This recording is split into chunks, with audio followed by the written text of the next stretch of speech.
Okay, so these are general guidelines for your TMA03. I'll be focusing on part 2 of your TMA03, so it's like the mini project part, not the questions. And hopefully this will act as some guidelines and give you some inspiration of what to do in part 2, because it's probably more trickier how to handle that. Part 1, of course, is more just standard questions, bookwork, which you should be able to find without great difficulty looking through the module electronic books. You can probably search for keywords if you're looking for particular terms, what I recommend. And when you are writing up your part 1 answers, try to make a reference to the page number that you've used, and try to do that for every single question. That's my only sort of comments that I have about part 1.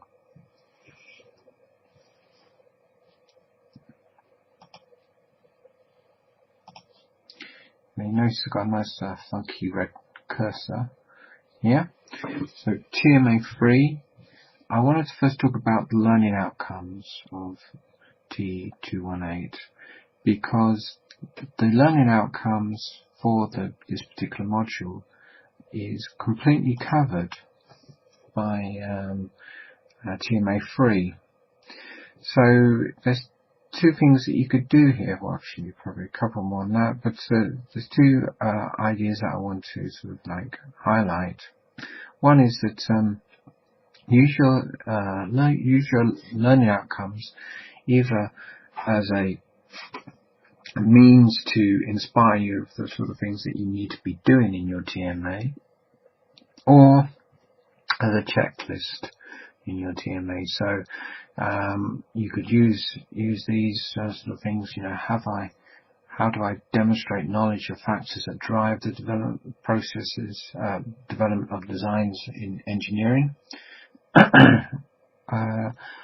and then try and relate that back to your module workbooks. Or you could use this as a checklist as a final review. It's probably a better approach, really, for before you submit, and then push your marks that little bit higher. I have had one student that used these and referenced them throughout their TMA, which I found quite a good, quite nice idea and quite a nice approach. So wherever they might have done, for example, a description of the design process and the progression from their concept to detailed design. So maybe that might be either in the introduction of the part 2, or maybe in the reflective part towards the end. They've then put M1.2 at the end of that particular paragraph, where they feel that they've been meeting that learning outcome. So if you're demonstrating to the marker that you're achieving these learning outcomes, then so much the better. You can see the other things that we're doing for this TMA is we're outlining research methods and strategies in creativity, so that certainly is being covered. We're analysing design artifacts in terms of their form and function, outlining the materials and processes used to create them. So this is obviously something done, you'd think maybe in part 1, but then try to also think, well, how can that be used in part 2? So outlining materials, for example, I don't think it's explicitly asked in your part 2, but that might be something that you want to consider incorporating. 2.2, develop and communicate design ideas through drawings and modelling, so that has to be done. 2.3, develop and outline the plan. So we're developing a plan here for an engineering project, abstract concepts through detailed design, prototyping, implementation and maintenance. So the important point here is to stress the outlining of your plan, which is essentially speaking a lot of the work that you're trying to focus on for part 2, section 3. 3.1, apply the knowledge of research methods and creative processes used in design for the development of the design solutions. So applying the knowledge, showing that you've captured the knowledge, then I would strongly recommend references back to those research methods. 3.2, communicate and understanding and respond to critical comments and feedbacks from others. So this is where you can do this in your reflective part, and also where you could maybe bring in the ODS commentary or explain how that's been used. ODS here also might appear in the ICT learning outcome here, where you've included digital sort of resource here, but other forms of digital resource could be more, media, images, maybe some kind of programs that you're using,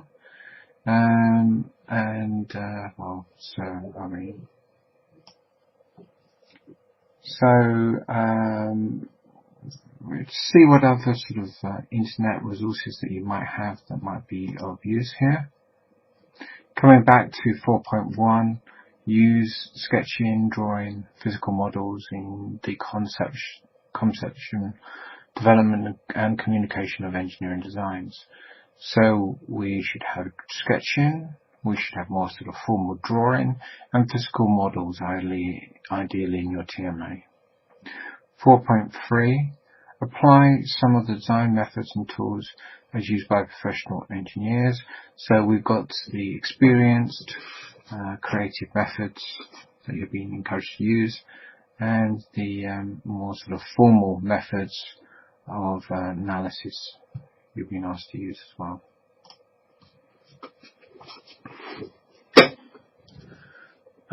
So your TMA03 is split up into two parts. Part 1, 10 short questions, so that should be fairly self-explanatory here, made up of 40% of the marks.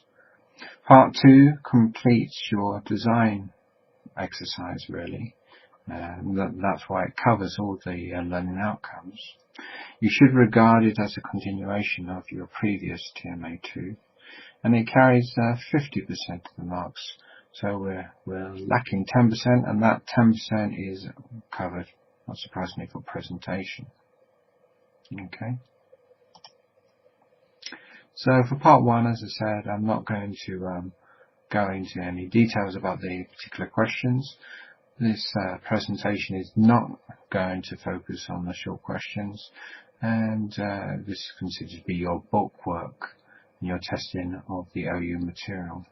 If you have any specific questions regarding any of the short questions, then please send me an email. For part 2, this is where we've got the focus of this presentation.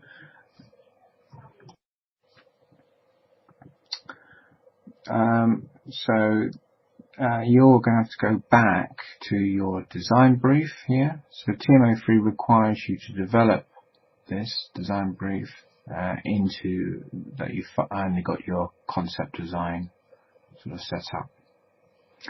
TMA03 part 2 has 3 sections, and I would recommend that when you do your write-up that you clearly identify what part 2 is, section 1, section 2 and section 3, and any subsections in there.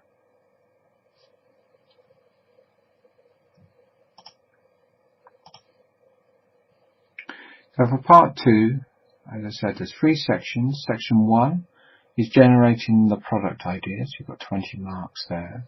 Section 2, shortlisting and evaluating your ideas. Only 10 marks there. Only 10 marks because you think that there should be maybe perhaps more marks associated with that.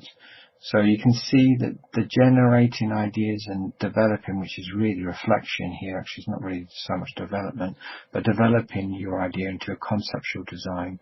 These are the 2 main bits of the sandwich, and we've only got a thin bit of ham here of the evaluation, and some students go a bit overboard in section 2 in comparison. So section 1, section 3 are the ones where you're going to be picking up the majority of your marks.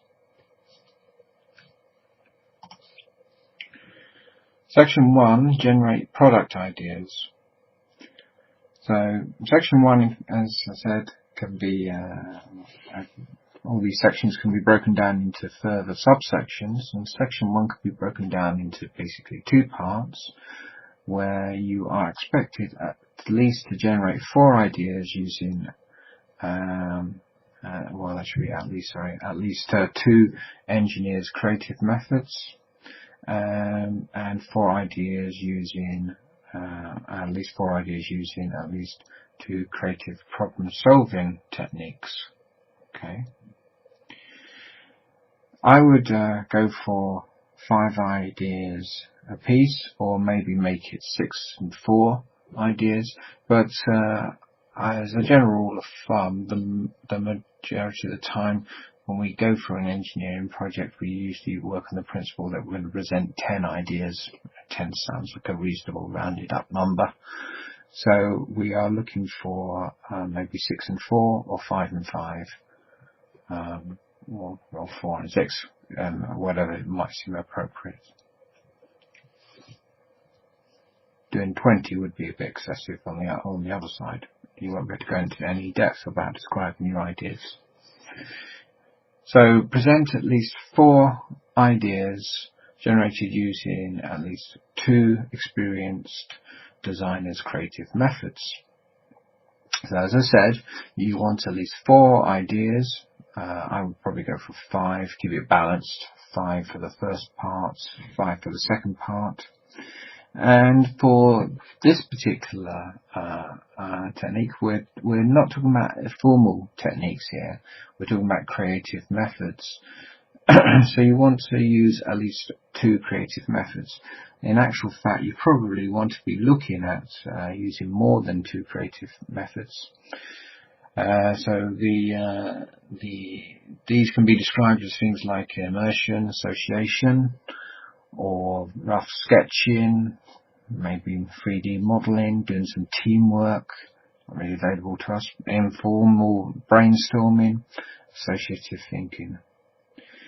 And what I would strongly advise, probably you'd put maybe rough sketching to one side and use some of the other techniques, and then incorporate rough sketching into these other techniques. So because these are less formal ideas, you should be going for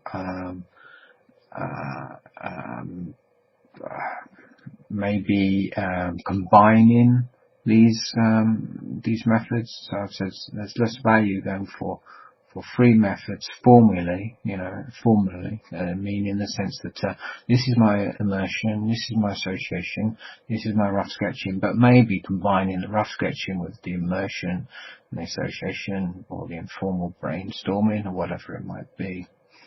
So we've got some play here of how we're going to treat these creative methods, and as I said, try to maybe combine a couple of them together, or that we're going to have additional results which we might want to then dump in an appendix section, such as, I don't know, say informal brainstorming, having doodles dumped at the back of your TMA.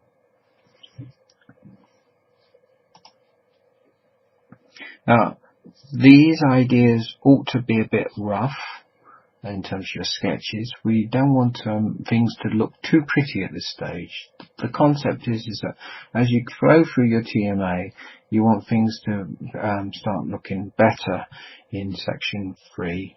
So it's in section 3 where you want the drawings to start looking a bit nicer and better presented. So some of the ideas that you come up with of these 5 ideas ought to be, I would put in quotation marks, unfeasible. So we want to try to establish some novelty ideas, some original ideas, and it's more than likely something that's very way out there, very novel in concept is probably going to be an unfeasible concept. But I don't think you should be placing any shortlisting in your head really at this particular point. As long as you've captured the some really feasible, nice ideas that you want to be taking forward, even though your final concept doesn't necessarily have to be, won't be marked on its feasibility. So it's more the originality that you should be looking at. Make sure that you have good and clear presentation of your ideas, in particular for this section where it might not be particularly clear what you're doing because you're not really following a formal process of generating creative ideas. Aim for things that are novel, aim for things that are new. There's some ideas for you to consider, not necessarily for you to incorporate, but just to consider as this what we now we're part 2, section 1. You might not want to use sketches as your 2 main creative techniques, but then those sketches might not necessarily appear in those creative techniques.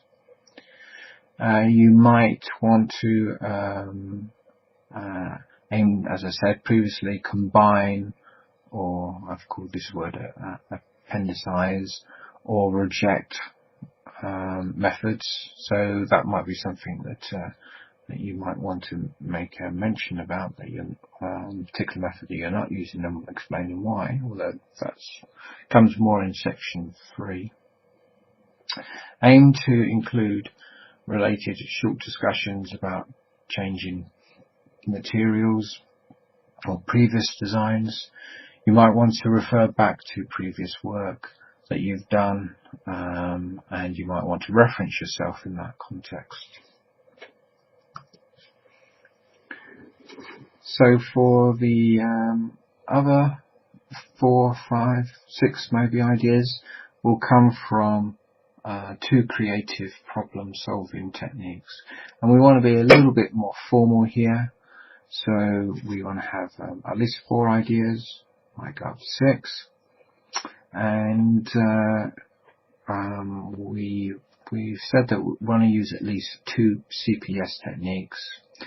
The third one, if you're going to use more, would probably end up in maybe the appendix section, I would guess. You probably wouldn't have space to write about a third one in the main body, but perhaps you can.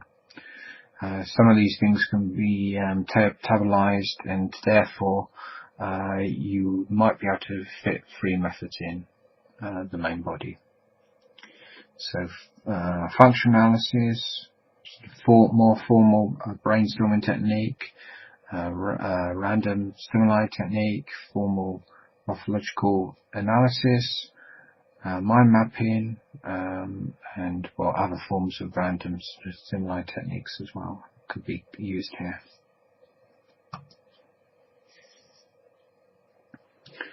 So make sure that you've identified these CPS techniques.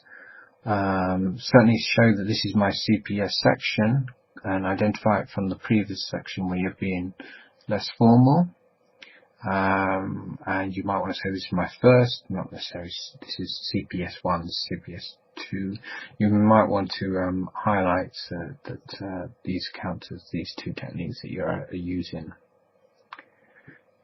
As I said, you probably want to stick to 2 techniques in this section here, because you want to keep it relatively formal. And the third one, if you're going to introduce another one, would be something that probably would end up in the appendix. Now, you probably cannot combine different sort of techniques here together. So for this particular part, think about being diverse in your thinking, coming up with different ideas, and building on previous ideas that you've developed. This is usually quite a good thing with formal techniques, that you can build up previous concept ideas. And when you come to write about your techniques, consider which technique that you're going to present first. It could well be not necessarily best to present the the techniques in the order that you did them, it might be worth swapping them around. What you want to do is produce a better narrative. So it could be that doing a brainstorming, that's something that you did last, might be better presented as the first thing to give the reader a better sort of overview of your ideas. On section 2, this is the shortlisting and the evaluation part.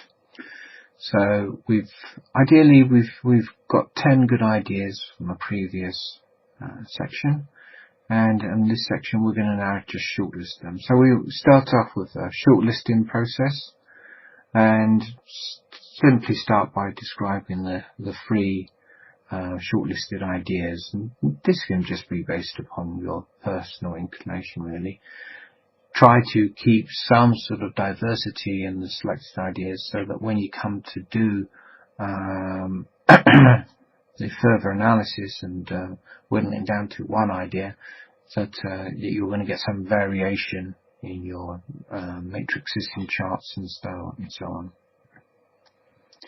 When you've described your shortlisted ideas, you want to list the potential benefits of them. And you want to be using illustrations with or sort of annotated diagrams or sketches pointing out the good features of why these 3 ideas have been shortlisted. So we probably want to reiterate our previous sketches, maybe make your sketch a little bit better in this section, and then in your final section you want to make your final drawings even sort of stunning.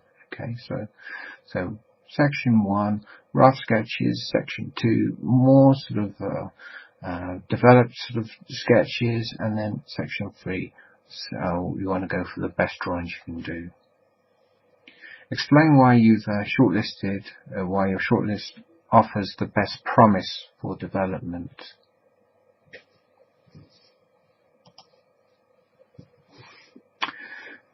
So, in this section, you want to talk about what methods that you're going to use to take this shortlist, and what criteria you're going to use to take this shortlist to then whittle it down to 1. And this is what we're going to do more sort of formal evaluation of those 3 ideas. So start off with a brief comment about the methods and the criteria that you're using and why you've chosen to use them. You need to have at least 1 sort of selection matrix as part of your evaluation. Ideally you'd probably go for more, but at least 1 matrix selection technique. When you do a matrix selection and it sort of results that this or that are high ranking concept ideas, make a comment below such tables. Okay, so don't just leave it there for the reader to pick up. Okay, so we should be doing design 2. For the criteria, the best plan is to go back to your design brief and to build your criteria based around the design brief, because ultimately that's what we're attempting to achieve. We're attempting to deliver what the design brief requires us. So that will be a very good starting point to form your criteria. That informs your selection matrix or matrices, and so make sure that you're making reference to your design brief. You've explicitly or make sure that they're explicitly referenced for this part. So we're going to evaluate these 3 ideas and then select the 1. So build on any evaluation that you might have had from your previous TMA, and as I previously said, your selection should be targeting what delivers the design brief best. After selection, we want to go back and be making further comments and discussing how this is achieved in the design brief. Okay, so when you've made your final assessment and selection, You want to then tell the reader why your selection techniques have led you down to this particular final option, and how it really confirms your underlying belief that this is the best way to achieve the design brief, or perhaps that it's the best compromise, or perhaps it meets an essential criteria that must be met in the design brief. For your final section, it's a bit difficult really to know what they're looking for here, but they've entitled it "Develop Your Idea into a Concept Design." So really we want more sort of drawings and discussion about the final solution that you've come up with, or selected, sorry. So break this section down into 3 parts. The first part treats as a brief reflection of 2 approaches that were used from any of your methods or techniques, but the 2 ones that had probably the biggest impact that led to the concept design. The second part presents some further drawings, really, some mock-ups at this stage of the which were inspired by, let's say, the 2 approaches that you're going to reflect on in the previous subsection. And then finally give a summary of benefits and potential drawbacks of your final selection.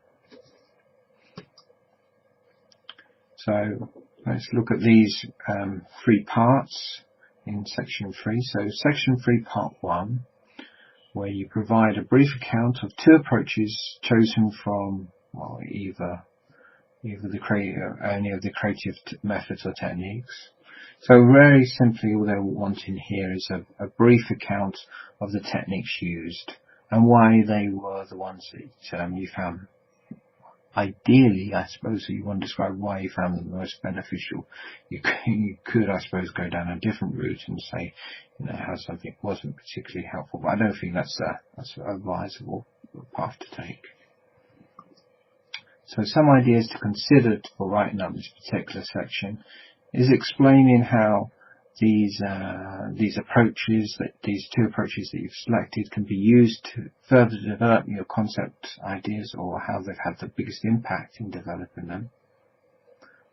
Reference your approaches that you're using, where, if that's appropriate. Maybe you are going to be talking about a informal technique or methodology that you used, in which case you won't be able to reference it. But you could probably reference approaches which inspired that particular method. If you're going right up on the formal approaches, then you should be certainly able to make formal referencing.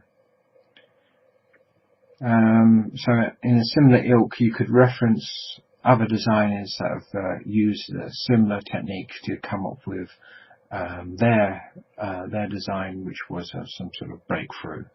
Okay, so we're not looking at similar designers' concept to the concept that you're talking about. I'm talking about the methodology that another designer has used. So that might be something that you might want to consider adding in this section.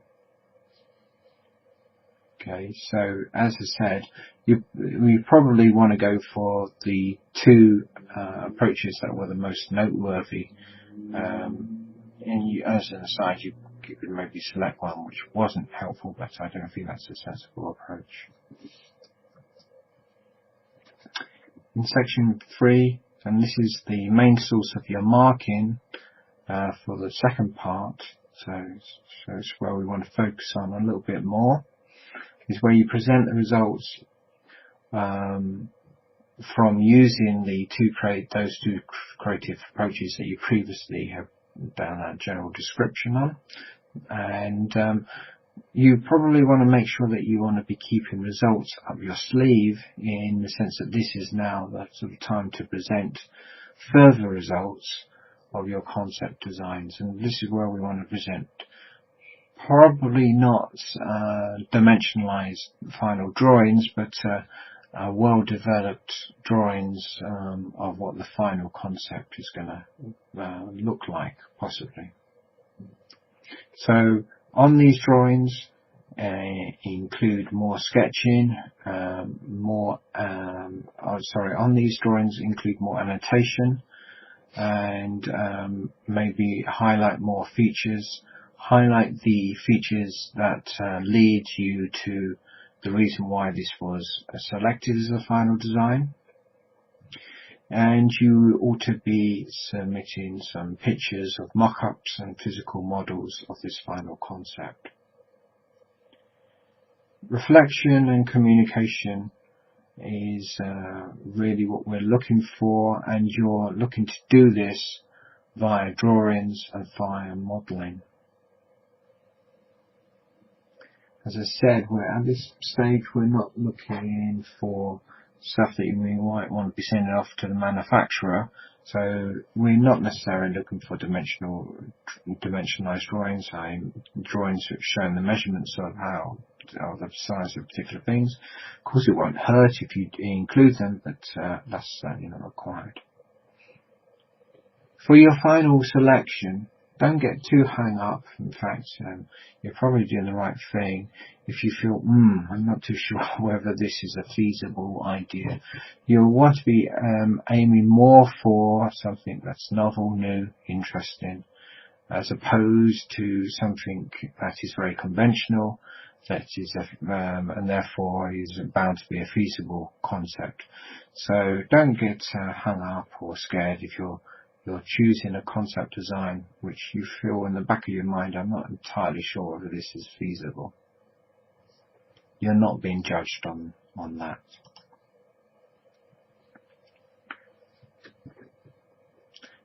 I've called this part 1, it's part 3, I made a typo there. Provide a summary, so this is section 3, part 3. Provide a summary of the benefits and any potential drawbacks. So we want to wrap up with a list of potential benefits, a list of potential disadvantages of the final concept design that you selected. This is maybe a point to then include any unfeasible aspects that you might think that might be involved with your design. And you want to have a paragraph where you describe some of the good and bad implications of why your final design was chosen. Okay. Not a particularly important part, those 3 subparts.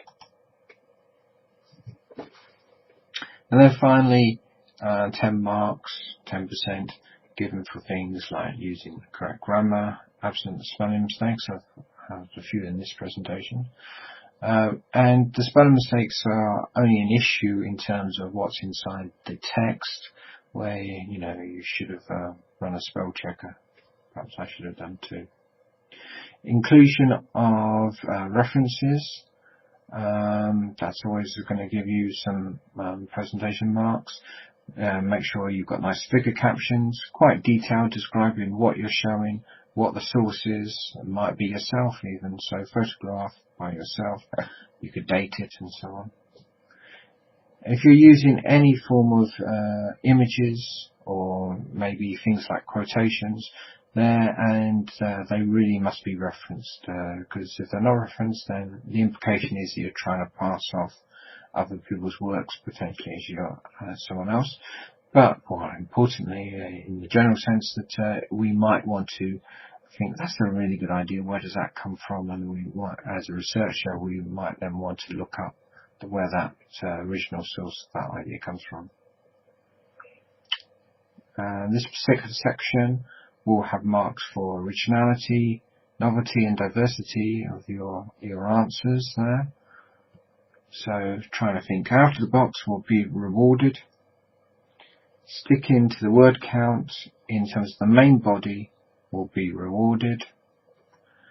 And some reflection on the learning outcomes, as I said. So you could maybe include the learning outcomes potentially as a checklist, or as I said, a previous student has done, where they've referenced learning outcomes in the main body. So you could maybe incorporate this in an appendix section and then list page, whatever, where they've appeared in your TMA, where these things have been achieved. Also, if you make a sort of like a page reference, like a checklist at the back in the appendix section, that would then also show you if you've got any sort of unbalanced learning outcomes. Perhaps, I've done that in that page, and that implies perhaps I've only done this once. So that implies perhaps, I'm not saying certainly, but perhaps that we maybe might need to strengthen this learning outcome. So you could use it as a kind of final checklist or create more sort of balance with your TMA in the end. Okay, so that's me talking about the general guidelines for your 218. And I'm going to do another recording where I'm going to show some examples.